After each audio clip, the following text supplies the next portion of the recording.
Alright, it's time for some more Halloween treats, and today I am showing you how I made these cute little jack-o'-lanterns using my apple spice cake recipe. So let's jump into it. And as usual, I love making cakes using the creaming method, so that's just like mixing sugar and butter or your fat or whatever together before you do anything else. So I like creaming my sugars and my butter and my salt and sometimes my vanilla together before adding the liquid ingredients and then the rest of the dry ingredients. So I did that first, creamed my butter and my sugar together, then I slowly added my eggs, and then that's when I started adding the rest of my dry ingredients.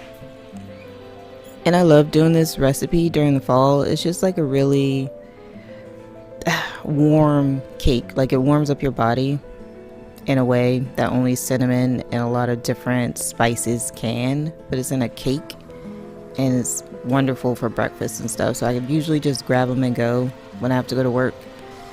But yeah, so anyway, after adding all my dry ingredients, I slowly added in my milk and let that mix until smooth, and then I went ahead and cut down, I believe I used about 3 apples this time, 3 medium apples. The last few years I did 2.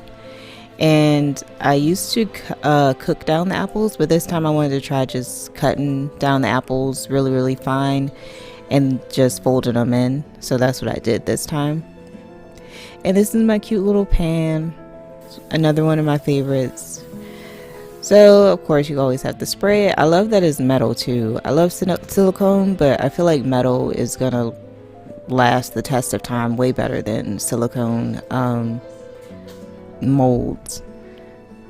So just shake it to make sure everything's even, then pop it in the oven about 400 degrees until done. And this is them. And FYI, you might want to put them on a grate just to kind of flatten out the back, otherwise they're gonna have a butt. And I found that out the last couple of years. It had like a really big butt on the back because it popped up.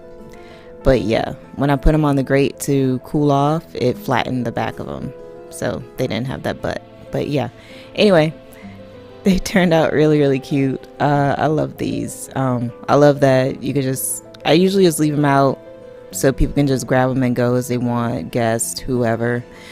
They turn out really good. I rolled them in some cinnamon sugar, and if they are a little too cool, a little too dry, you might want to spray it with like some cooking spray before you roll them, just so that the cinnamon and sugar has something to stick to. But yeah, this is what they look like on the inside, and they were so good. I love the chunks of apple throughout, and I think I'm going to do this again next time.